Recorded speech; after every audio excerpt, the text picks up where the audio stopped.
Hello, my name is Emily Teague. I'm a portrait and fashion photographer based out of Brooklyn, New York. Today we get to talk all about experimenting on set. So we get to mix our technical knowledge with our creativity and just play around to see what might work and what might not. But it's important to remember with experimenting, we get to learn something every step of the way. So let's dive into 3 different tips or practices to experiment with and learn from. First tip is to really play with your light. Whether you're just starting out with learning lighting or you're an experienced pro, it can be really easy to fall into what feels safe when lighting a set, the stuff that we all know is going to work. Maybe you know how to create beautiful light, or at least you have a few go-to methods, but it's important to remember to experiment and to try new things if you're really wanting your work to stand out. No matter what stage of learning you're at, try playing and experimenting with new lighting ideas.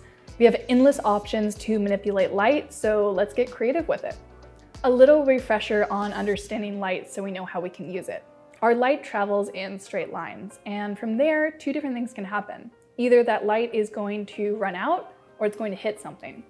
And so let's say it hits something. A few things can then happen. That light is now either going to be absorbed by the thing that it hits, like with a black V-flat or a dark surface. It can bounce, like off a white V-flat or a light surface.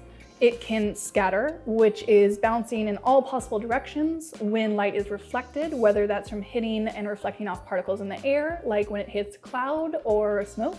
But really, most objects that reflect in any way can illuminate that light and scatter it.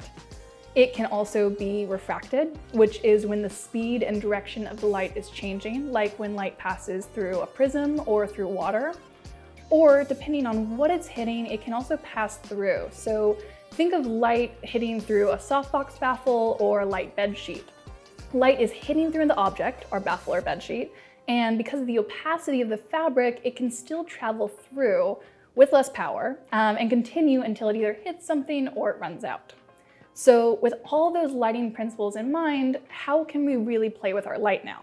We have all these different light shaping tools available, like umbrellas, softboxes, beauty dishes, snoots, reflectors, grids, tinfoil, etc. But we can also modify and make our own too. While planning a recent shoot, I got playful and thought, what can I shoot my light through and change the quality of it?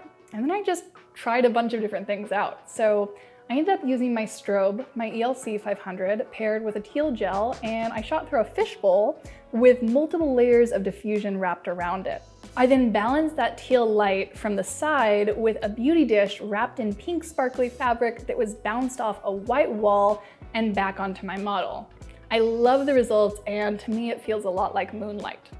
So my takeaway from this experiment: the teal gel with the diffused fishbowl worked great, and it created this beautiful light along her side. So I'm happy with that. But for my beauty dish, despite being happy with the final results, it really didn't work as planned. I thought they would act as this intense grid with these super tiny holes that would give direction while also diffusing the light, and maybe the sparkles would somehow refract the light too. But I realized that my light was too powerful for the fabric, and in the end I couldn't tell much of a difference with it on versus off. But the important takeaway is it was an experiment. I tried and I learned from it. So all of this to say, think about lighting, what it can do, what you want it to do. Really look around and see what light does in the world around us. Then just have a play with your own light. Second tip is to try experimenting with what your lens can shoot through. There are endless options for filters for color, contrast, kaleidoscopes, chromatic flares, starbursts. There's prisms you can place in front of your lens. You could have flowers or plants in front of it. And like light modifiers, you can also experiment and create your own too. So I've recently fallen in love with using a cheap gauze bag that my makeup artist let me cut up and rubber band around my lens. And when I'm shooting with it, it looks so janky. But some of my favorite images have been shot with this. It creates this very low contrast, vintage, hazy kind of feel that, depending on my story, I really love. Something I've also been doing lately is going around my apartment and looking at everything I can place either in front of or on the edge of my lens.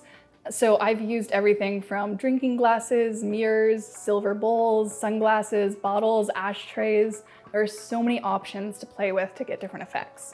Third and last tip for my video is to experiment with tools that add to your environment. We have a ton of tools to play with here. So examples starting with canned atmosphere, essentially smoke that you can spray on your set. And we talked about light scattering earlier. If you were to spray canned atmosphere and constant lighting, you could really see that light illuminating and scattering through the smoke that you create. Or maybe try smoke bombs if that's what fits the story that you're trying to tell in your images. Or you could use a projector and project an image or colors onto your model or scene. You could play with gels and light the scene or just add an edge of color to your model. There's all sorts of tools to get creative with here.